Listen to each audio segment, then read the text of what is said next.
Hello, World Wide Web. I'm Dr. Shado, the internet personality of the best hair, and it is still the Summer of Sylvester Stallone!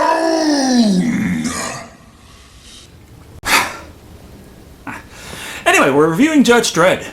An infamous title, to be sure. Judge Dredd was a very big budget and heavily advertised film of the 90s. It was based on a comic of the same name, though allegedly Sylvester Stallone hadn't even heard of the character until he was asked to play him. How scandalous! It's almost like how I didn't know who the hell Judge Dredd was until Stallone was playing him. I mean, it's a hell of a lot more popular in Europe. I hate to break it to you, but the average 12-year-old in the States in the 90s didn't know who the fuck Judge Dredd was. So while there is more than enough problems with this movie not properly representing the comic to complain about, I'm more inclined to judge the movie based on its merits as a standalone work, which isn't exactly helping much. This has been a highly requested review due to the reputation this movie holds. Also the fact that the Nostalgia Critic already reviewed it, and helped give it that reputation. Of course, I'm getting senile in my old age, and all I can remember of that review is him complaining about how they didn't know how to pronounce the word law. Oh well, let's take a look at Judge Dredd, and keep in mind that, along with the comic, I also never saw the 2015 movie Dredd. Sorry? Screw it, the film opens up to comic pages, because when you can't figure out how to incorporate the feel of comics to the movie, just throw a few chapters in the audience's face, it'll all work out. But there's still the problem of backstory, so they get James Earl Jones to read off a chapter. That this is one of those dystopian future things, where the climate is too hostile for life over the majority of the planet, but society continues, now concentrated into massive settlements known as megacities. But of course, as the entire planet is now one big crisis situation, of course humanity does the logical thing and tries to collapse society and kill each other whenever possible. So, the entirety of the justice system has been compressed into one soldier, the combination of jury, judge, executioner, the judges. Or, you can just think about it like the agents from CSI. Now that the backstory is taken care of, the movie wastes no time establishing the setting, Mega City 1, the entire eastern seaboard of the United States in the comics, but just a circle around New York in the movie. No bother, we can still look forward to the important character introductions, like, Rob Schneider. Ferguson, Herman. Who plays Fergie, the leader of the outcasts and mutants in the Undercity? In the comics. In the movies, he's just Rob Schneider. Just a minor criminal who got off parole. In fact, he's such a shallow character, I thought that he was invented for the movie to pretty much be the avatar of the audience, reacting to the novelties of the world as he tries to get reacquainted with society. Take caution in this sector. There is a citizen riot in progress. Have a nice day. I guess that's still sort of the case, except in order to do it, they destroyed an already established character. And to add insult to injury, they cast Rob Schneider in the role. The taxi service is pretty admirable, though, still taking him to his destination despite the whole block war thing going on. Also, kudos to his own willingness to run towards the explosions and gunfire just to reach the safety of his new apartment, which isn't very safe. You a judge spy, little man? Me? A spy? No, I'm Rob Schneider. Kill him now. Unfortunately, they opt to recruit him as sort of a crazed shootout water boy while the block war ensues.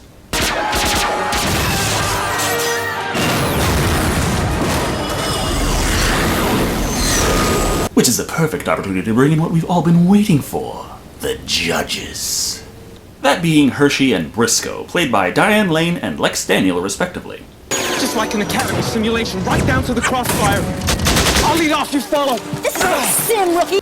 This is Call of Duty Advanced War on Crime. Just pull the left trigger, have the game aim for you, then shoot! For some reason, she doesn't think the two of them can take on all these criminals, so she calls for backup, which comes in the form of Judge Dredd, decked out in what can best be described as authentic comic book style meets World of Warcraft.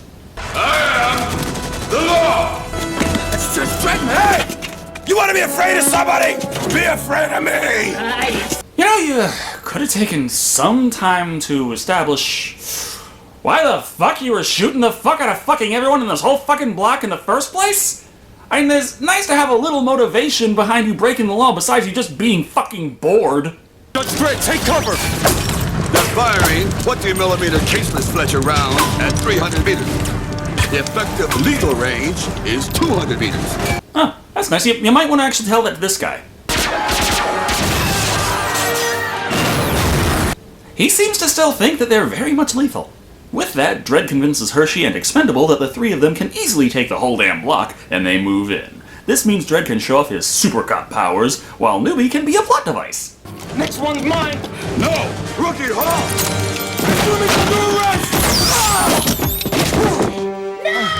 We're only 10 minutes into the movie. You really expect anyone to care? Oh, we spent most of that time fleshing out Rob Schneider. Along with his badassery, they also do an admirable enough job of show don't tell when it comes to establishing the variable facets of the technology behind the Judge's weapons. From DNA-locked safety thief-frying thingamajigs to voice-activated firing modes, which seem like they'd be a hell of a lot easier to pull off with a switch, but that's just me. It also tries to establish some character for Dredd. It tries to, but... And code 3613. The first-degree murder. The street judge. Life. Death. The fact that the criminal was attacking him during the sentencing meant it didn't matter what the sentence was. Self-defense. If you just had Dredd say it was a death penalty and then shoot him while there was no threat to him at the time, that would have done a hell of a lot more to actually establish the character. Instead, we're just given an alternate take on Greedo shooting first. That about wraps up this crime scene. A whole block subdued by the killing of one room full of criminals. That's not quite the end of the party, however. Boy, am I glad to see you. Schneider. I had no choice. They were killing each other in Could there. have gone out the window. 40 floors? It would have been suicide. Maybe, but it's legal. It wasn't always. In '95, there were still a couple of states where suicide was considered a felony. It still is in Japan. This is enough to land Fergie in prison for 5 years. Hershey calls Dredd out for being overly harsh on the sentencing with the circumstances, but it was Rob Schneider. Fuck him. Of course we have to establish the higher council of judges, or 2 of them anyway, the important ones, the good Judge Fargo, played by Max von Sydow, and the evil Judge Griffin, played by Jürgen Prochnow. Incarceration hasn't worked as a deterrent. I say we expand execution to include lesser crimes. Which is also not how either character was even remotely depicted in the comics. Griffin was like the nicest guy in the whole world. And Fargo was dead.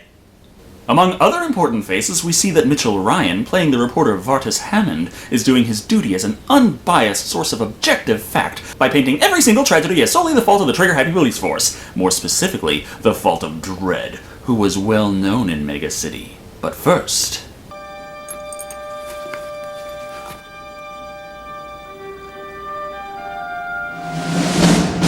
Everyone who actually read the comics is collectively shitting their pants right now, as Judge Dredd pretty much never fucking takes his helmet off, and Stallone spends most of the movie without it.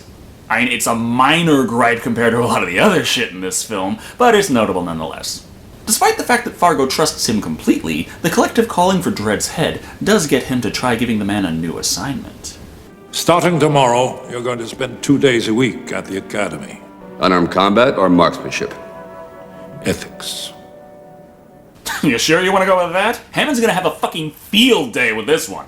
While Vartus works on spinning the whole thing to be about misogyny, we head over to a maximum security penal colony, where Warden Miller, played by Maurice Rovis, heads to personally deal with their most high-profile prisoner, a former judge turned deranged psychopath, and even worse, turned criminal, Rico, played by Armand Assante.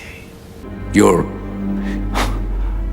our mysterious benefactor has sent you a package. Seeing as you're here secretly, I couldn't let the UPS man come and deliver it. And I couldn't send the servant droids because... just fuck it, it's important to the plot! Deactivate shield. Auto guns only. Auto guns reactivated, Warden Miller. You couldn't invest in a small slot to feed him through? You have to deactivate the whole big fucking shield the entire time. How the hell did you actually manage to keep him locked up this long? This package contains a badge, which is seemingly enough to reinstate Rico as a judge, making the automated security not care when he shoots the warden. Activate alarm! Voice not recognized. And you thought autocorrect was bad. Thus, Rico escapes, and we see that Dredd is not teaching ethics, but important details for later in the movie. Signal flare. You may be wondering who the hell you, a judge, and therefore already the last lines of defense, would be signaling. but don't think about it too much. It'll come in very handy if you ever find yourself in a climax battle.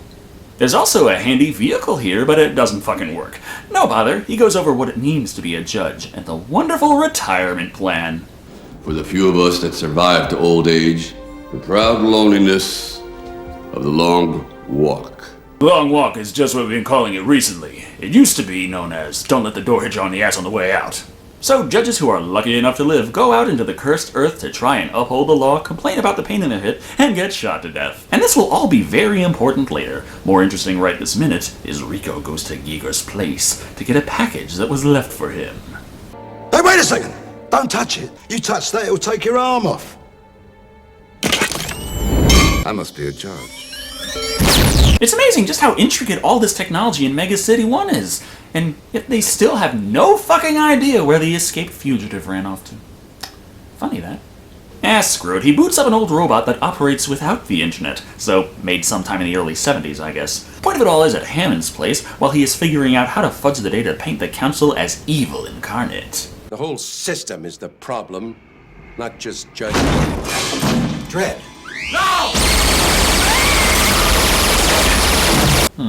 It's not really the most civilized rebuttal, but it's effective.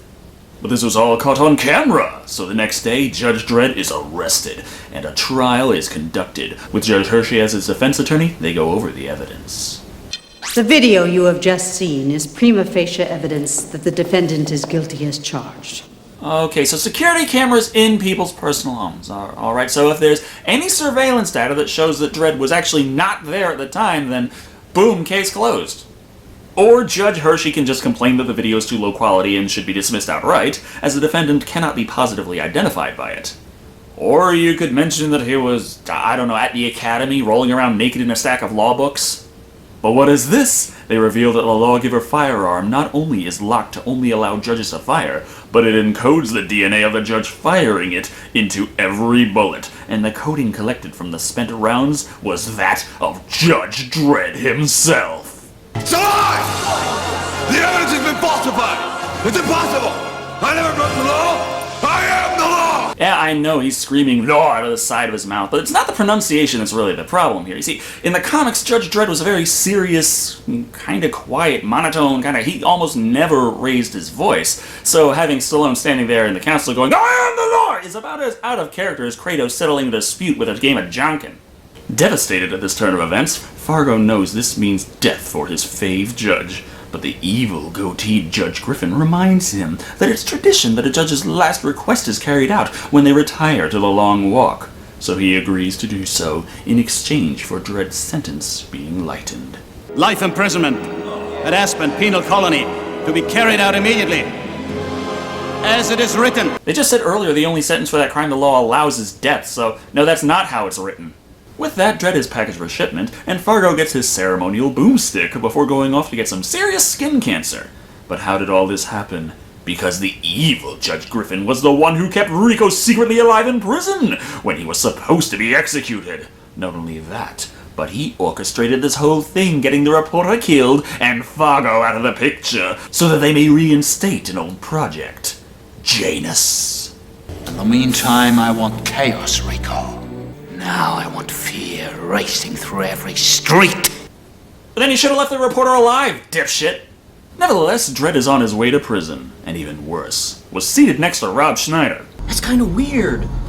What are the odds? Considering he arrested you at least several days ago, I have to admit this is quite the coincidence. Look out though, the transport ship is flying over hostile natives of the cursed earth. Therefore...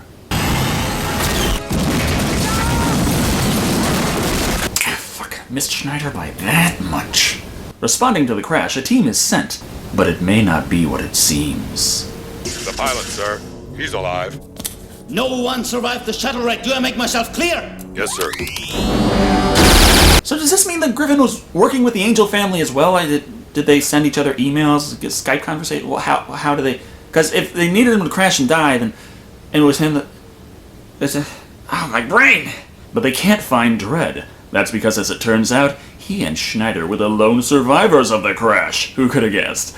Dozens, if not hundreds, of passengers, and they're the only two who made it out alive with hardly a scratch. We also get some very awkward exposition dump, as this small family living out in the cursed earth has actually heard of Judge Dredd.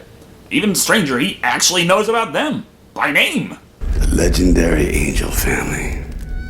I mean, they're established characters from the comics, but you still only really know that if you read the comics. And if you read the comics, you don't need this info dump. They cut Schneider down, which he's okay with up until he learns it's because they're going to eat him.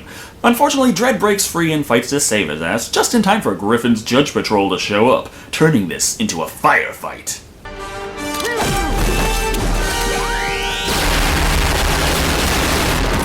Okay, so it's just the handgun that is locked for only judges? All the other weapons that they manufacture are free for all? It's great forward thinking there. Dredd, look out!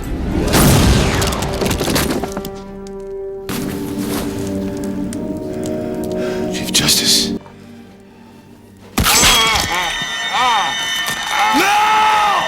Well, that reunion was short-lived. Literally. So Dredd kills Ming. Then we suddenly jump over to Judge Hershey and her new minion, Olemeyer, still working on Judge Dredd's case. This time, examining some photos they found in his locker. It's full of anomalies, really clever ones, too. Somebody must have used a CGI terminal and a scan quad to make this. So, in other words, this looks shopped, and you can tell from some of the pixels and from having seen quite a few shops in your time. When they strip away the fake pixels CSI style, they're left with a lab that looks distinctly CGI, but the plot says it's real. If that's too confusing, don't worry, we teleport back to Judge Fargo, now dying just slowly enough to get out some important exposition. Turns out that Dredd was the product of the Janus Project, to create the perfect judge through genetic engineering. The genes were taken from the best judges on the council, specifically himself, and used to create Dredd and Rico. You let me judge my own brother? You never told me, sir. I couldn't. And as far as my research has told me, yes, this is actually the situation that it was in the comics. Except, of course, Fargo died long before Dredd or Rico was grown in the lab. Knowing that Rico is still alive, because he read ahead in the script, Dredd promises to set things right, just as Fargo dies. As this is going on, Griffin is introducing Rico to the only scientist still pounding away at Janus, Ilsa Hayden, played by Joan Chen. You know, the Chinese native who played the Native American Masu in On Deadly Ground. Excuse me, all this is useless if you can't get into Central's Janus files, because the Council has them locked. Or now that they've already walked into the secret Janus lab and made their intentions obvious to anyone paying attention, the operation is underway, with a string of judges being killed by planted explosives. They're called out to respond to crises that aren't there, and then boom! Even their super well-defended vehicles aren't safe.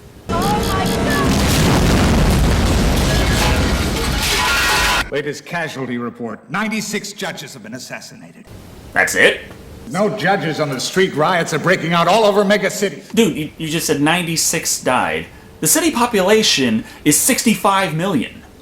400 million in the comics. The point is that New York City has a population of 8.5 million, and there's 34,000 patrol officers. 96 is a drop in the fucking bucket. We can't replace those judges. 65 million population! Put up a now hiring sign! But of course this is all to put the council in a panic, so that Griffin can convince them that their only option is to unlock Project Janus and grow a new batch of judges like Chia Pets of Justice. We could create adult subjects. With no life experience or training. Great plan there. Almost as good as Dredd's plan to get back inside Mega City 1 by running through the incinerator exhaust, and bringing Schneider with him for some reason.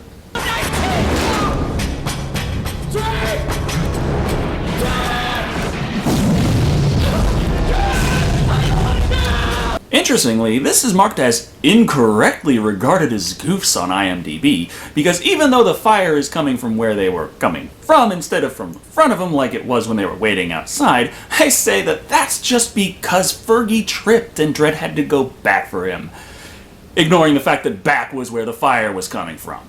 Point is, there's convenient plot shafts nearby, allowing them to both survive and make it inside the walls of Mega City 1, just in time for Project Janus to be unlocked by the Council. Good thing, too, as the security in the stations is so lax, Dredd and Fergie make it all the way back into the locker room, no problem.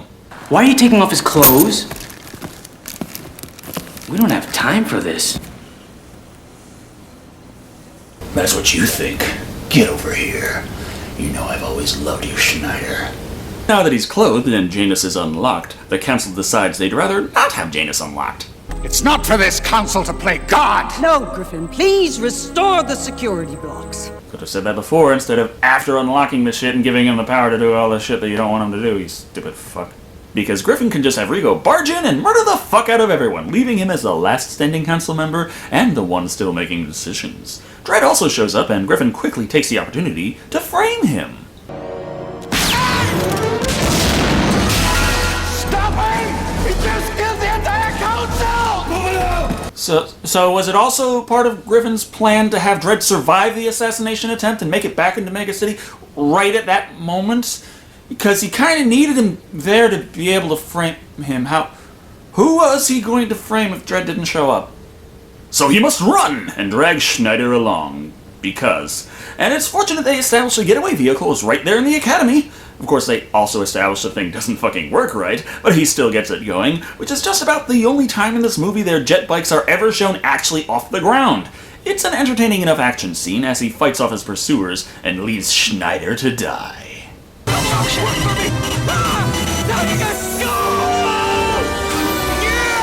Yes. Good.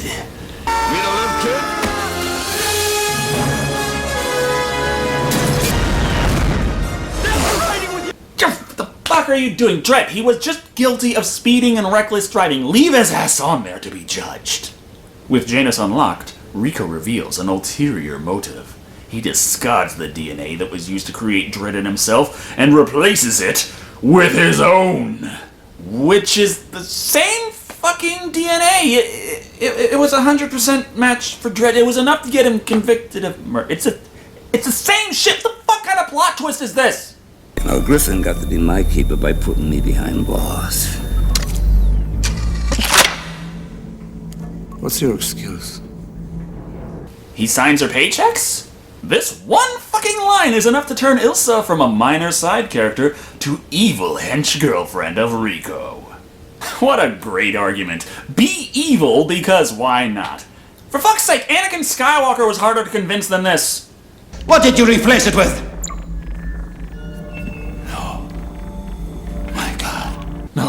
No, you madman! It's the same shit! You replaced it with it fucking self! You're wasting valuable film, you monster! As Griffin is no longer on board, well... Robot!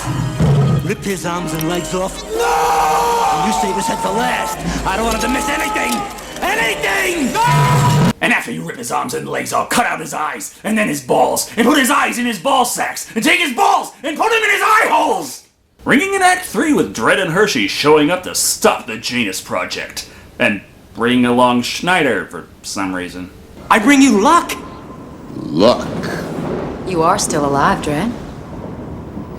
They figured out where the lab was probably hiding based on power consumption and blackouts and that kind of thing. I'm sorry I didn't show every single minor detail, but do you even realize just how long this fucking review is getting already?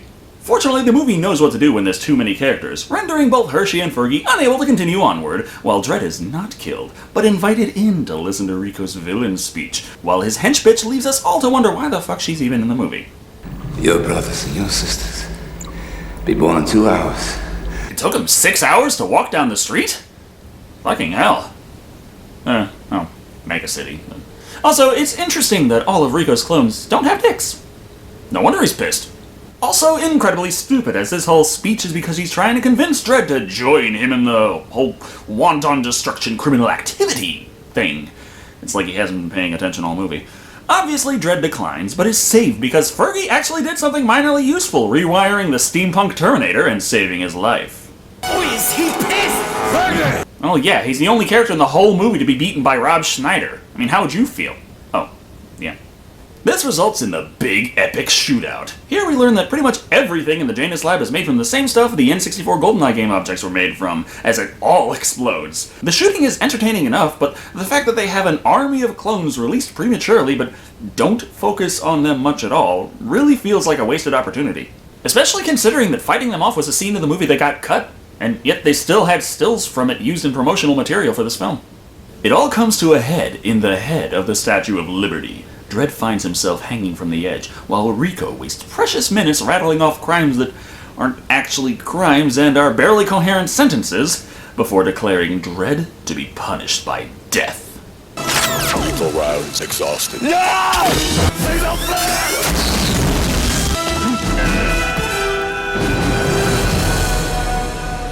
It's very convenient they established that ability earlier, and that all the bad guys are distracted by shiny objects.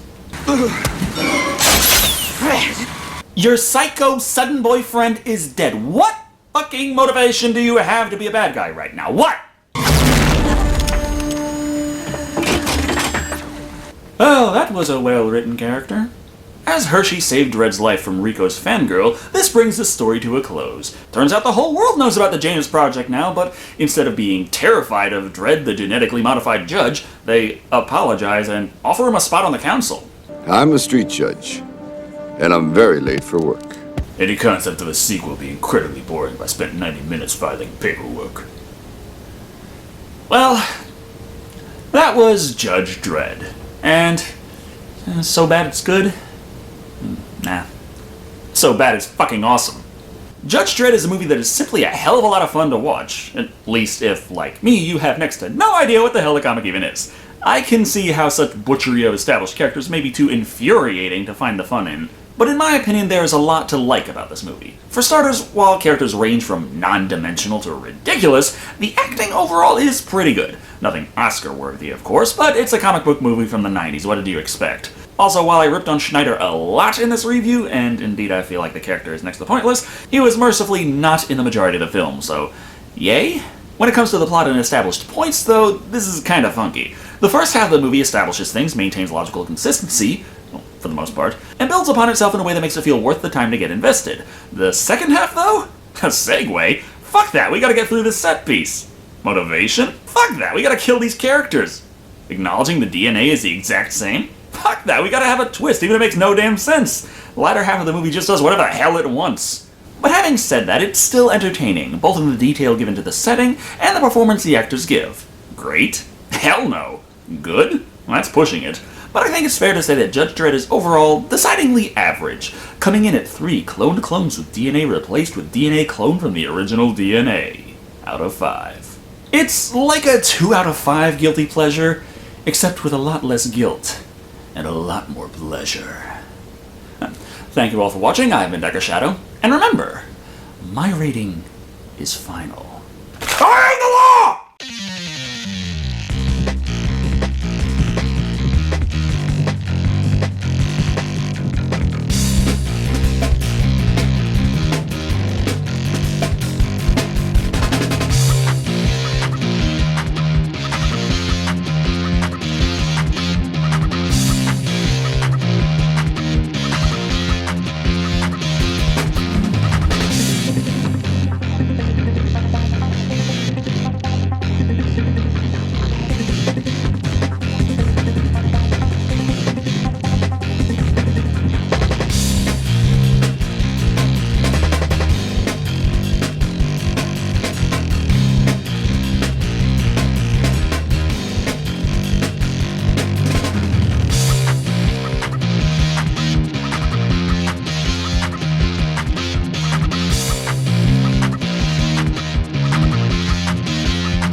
Mr. I am the law.